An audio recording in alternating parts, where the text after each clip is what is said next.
किसी भी किताब में जो पहली रात थी जहां पर हमारा भारी नुकसान हुआ है हवाई जहाज का, जो कि सीडीएस ने कहा है कि हाँ कुछ नुकसान हुआ है, हम उसका जिक्र ही नहीं करते हैं और उस किताब में जिक्र ही नहीं है।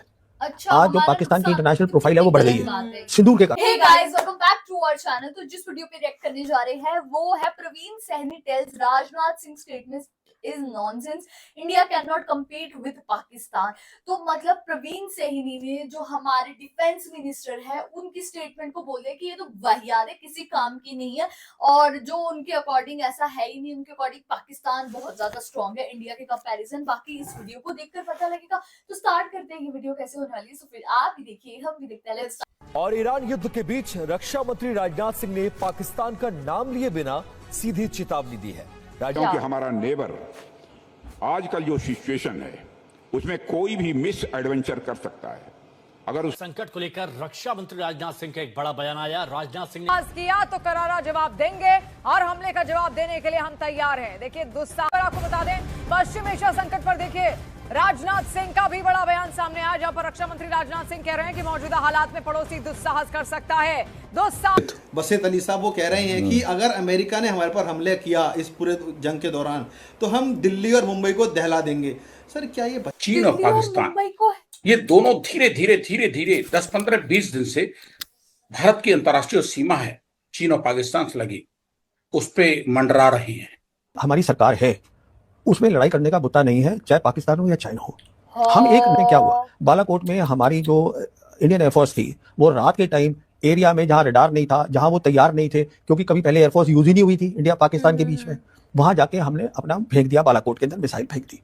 अगले दिन वो दिन दहाड़े आए और हम तैयार नहीं थे। क्यों नहीं? एक पागलपन सर और सुनने में आया भी, हमारा जो पड़ोसी मुल्क है जो बहुत अपने आप को बहुत बड़ा मानता है, न्यूक्लियर, उनके पूर्व हाई कमिश्नर जो दिल्ली में थे बसीत अली साहब वो कह रहे हैं कि अगर अमेरिका ने हमारे पर हमले किया इस पूरे जंग के दौरान तो हम दिल्ली और मुंबई को दहला देंगे।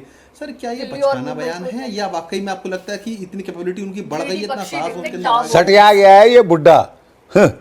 जानते हैं हम इसको अच्छी तरह से, पागल आदमी। हम इंडिया को उड़ा देंगे। इंडिया तो एक नन्ही सी गुड़िया है ना साहब, कुछ नहीं कर सकती है। तुम गुदगुदी कर सकते हो हमको, इडियट। यहाँ से हम हमारे पास 200 न्यूक्लियर वॉरहेड हैं और वो तुम्हारे पौए, आधे पौए, 2 पौए के बॉम्ब नहीं है, बिल्कुल वो अच्छे तगड़े 100 किलोटन के बॉम्ब हैं। तुम्हारे सारे शहर राख में मिला देंगे बे, सोचना भी मत।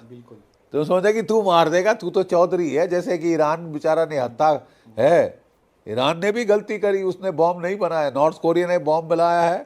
छू के देखो नॉर्थ कोरिया को, अमेरिका वालों छू के देखो जरा, ठीक है। तो भारत को मत समझ लेना कि बेचारे जापान जैसे हम पिट जाएंगे क्योंकि जापान के पास न्यूक्लियर बॉम्ब नहीं थे, ठीक है। तुम्हारे पास थे, तुमने इस्तेमाल कर दिए।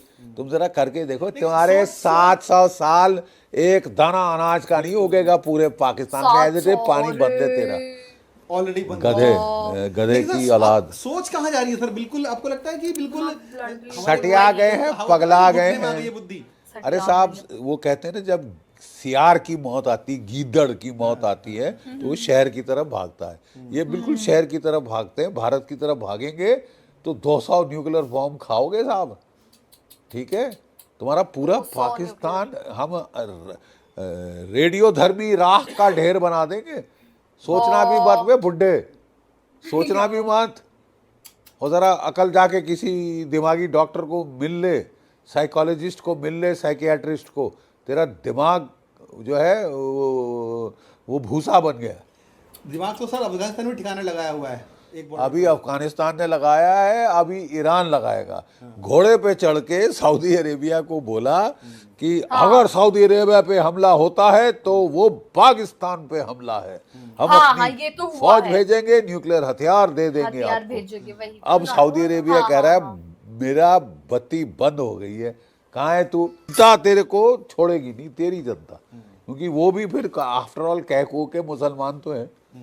ये दूसरी बात है कि वो ईद के दिन और वो रमजान के दौरान वो अफगानिस्तान के सिविलियंस को बॉम्ब करते हैं, अस्पतालों को बॉम्ब करते हैं, बच्चियों औरतों को मारते हैं, ठीक है। ये दूसरी बात है। कहने को तो मुसलमान है, और सबसे बड़ा मुसलमान बताता है अपने आप को ये आसिम मुनीर की मुल्ला हूँ मैं।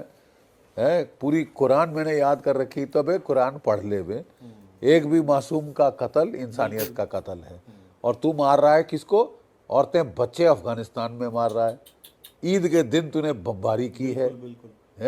ये कहाँ के मुसलमान हुए साहब? हमें तो समझ नहीं आता। में भी सर बहुत इसकी भर्त्सना हुई है। इजराइल में चूंकि सर तीनों धर्मों के बड़े स्थल माने जाते हैं वहाँ पे यरूशलेम में, वहाँ पर उनकी मस्जिद बंद कर दी गई सर, उनको नहीं नमाज पढ़ने दी गई। तो इजराइल में भी क्योंकि 18% मुसलमान सर रहते हैं, और जिस तरीके से ये पूरा एक्ट हुआ है, कहीं ना कहीं पूरा मिडल ईस्ट भी अब सर नाराजगी जता रहा है इन सब चीज़ों को देखते हुए। देखिए साहब, अभी तक नाराजगी नहीं जता रहा था क्योंकि वो डरे हुए थे, थर थर कांप रहे थे इजराइल के सामने। अब थोड़ी इजराइल की मिलिट्री छवि भी दरार पड़ गई है, धूमिल हो गई है साहब, तो उनकी भी आवाज़ें उठ रही, क्योंकि ईरान ने दुनिया भर को दिखा दिया है कि साहब बुलीज के साथ हम, अमेरिका की बुलिंग डोनाल्ड ट्रंप की उन्होंने ख़त्म कर दी, हिला के रख दिया है साहब। वार करोगे पलटवार मिलेगा, हिम्मत मर्द मदद खुदा। ठीक है साहब, सीधी बात। और इजराइल का जहाँ तक सवाल है, वो भारत का दोस्त, इसमें कोई शक नहीं, कोई शक, बिला शक नहीं।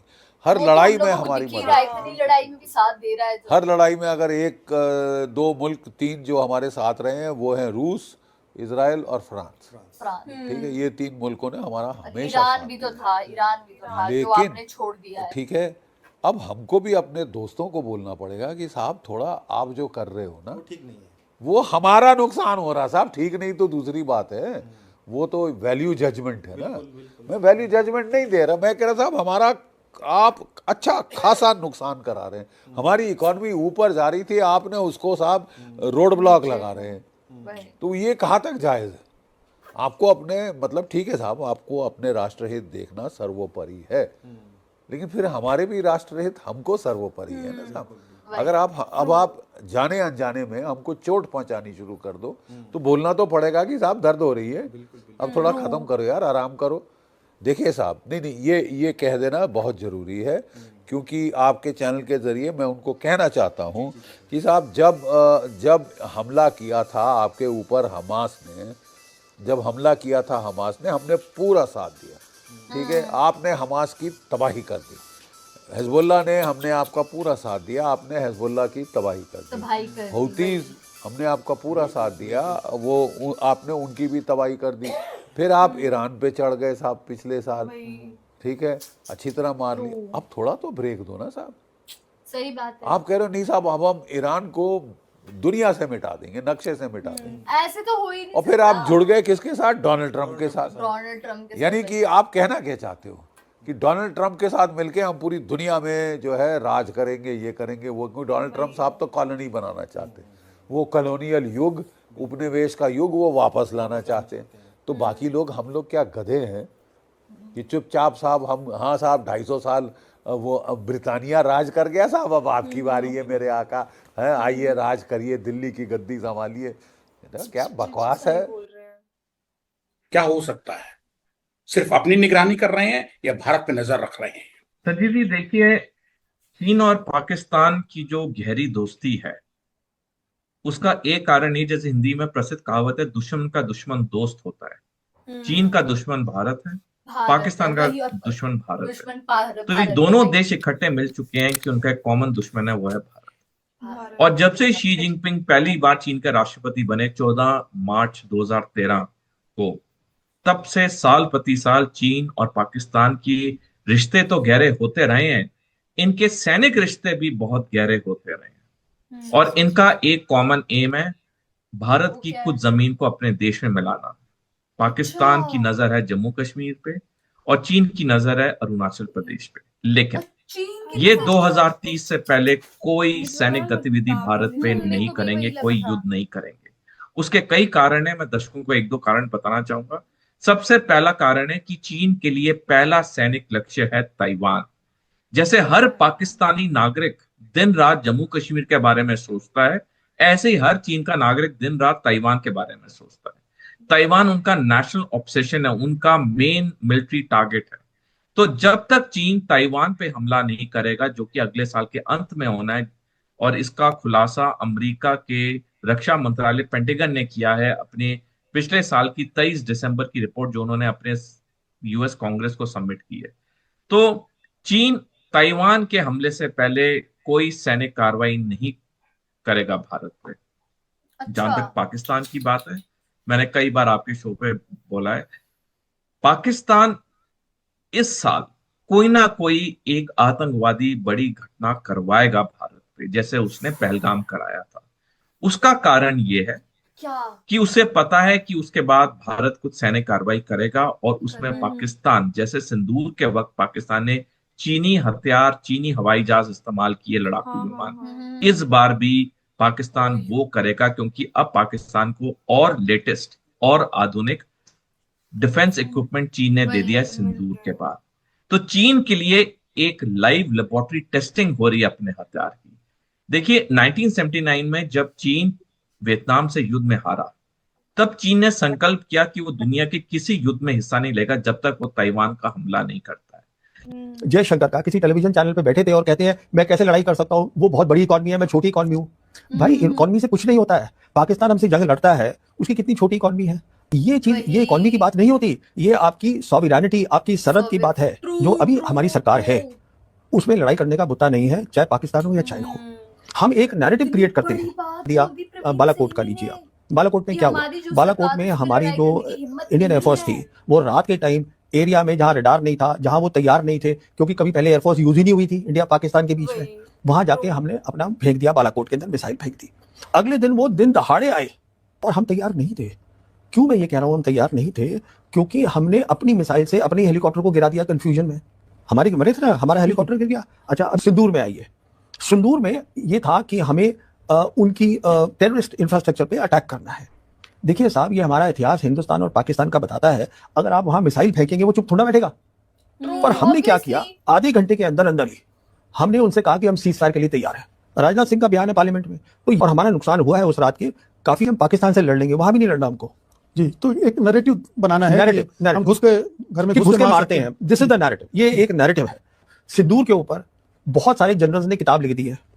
किसी भी किताब में जो पहली रात थी जहां पर हमारा भारी नुकसान हुआ है हवाई जहाज का, जो कि सीडीएस ने कहा है कि हाँ कुछ नुकसान हुआ है, हम उसका जिक्र ही नहीं करते हैं और उस किताब में जिक्र ही नहीं है। अच्छा, आज जो पाकिस्तान की इंटरनेशनल प्रोफाइल है वो बढ़ गई है सिंदूर के कारण। अच्छा, अभी देखिए, अभी मैं आपको दावे के साथ कह सकता हूं, मेरे ख्याल में मोदी सरकार को लेसन मिल गया है। अभी वो कुछ नहीं करेंगे, उनके भी समझ में आ गया है चीन खड़ा है पाकिस्तान के साथ, पाकिस्तान नहीं हार सकता। आप पाकिस्तान को नहीं हरा सकते इस जंग में।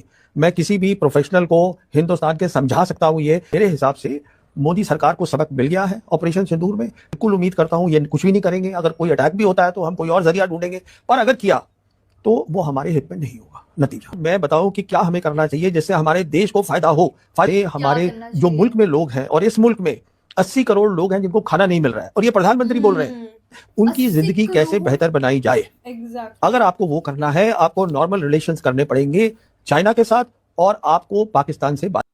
यार, तो देखा जाए ना, इसमें तो हम लोगों को यही पता लगा कि कैसे जो राजनाथ सिंह है उन पर टिप्पणी करी है प्रवीण सैनी ने। उन्होंने बोला है कि जो लड़ाई होती है तो उसमें इकोनॉमी मैटर नहीं करती, आपकी सोवेनिटी मैटर करती है। और उन्होंने ये सबसे बड़ी चीज बोली कि भाई जो फिलहाल जो सरकार है उसमें लड़ाई करने की हिम्मत नहीं है। एग्जैक्टली, क्योंकि हमारे पास ज्यादा इक्विपमेंट्स है ही नहीं। वही, और दूसरी चीज उन्होंने मोस्ट इम्पोर्टेंटली जो पाकिस्तान है उसका साथ दे रहा है चाइना। और जब सिंदूर हुआ था तो उसमें भी जो चाइना के इक्विपमेंट है वो यूज हुए थे हमारी तरफ से। और वो सबसे शर्मसार चीज ये थी, उन्होंने बोला कि बहुत सारे ऐसे लोग हैं जिन्होंने मतलब कि उस टाइम मेंशन करा है, बुक लिखी है, लेकिन जो पहली रात को हमारा नुकसान हो उसके बारे में मेंशन ही नहीं करा। तो ये होता है कि आप अपने ही लोगों से चीजें छुपा रहे हो और आप अपने ही लोगों को बेवकूफ बना रहे हो। एग्जैक्टली, और हमें ये भी पता लगा इससे कि जो मतलब पाकिस्तान और चाइना का जो दुश्मन है वो हमें पता है कि इंडिया है, और इंडिया इतना ज्यादा स्ट्रांग नहीं है मतलब इकोनॉमिकली, और डिफेंस भी उसके पास काफी अच्छा नहीं है।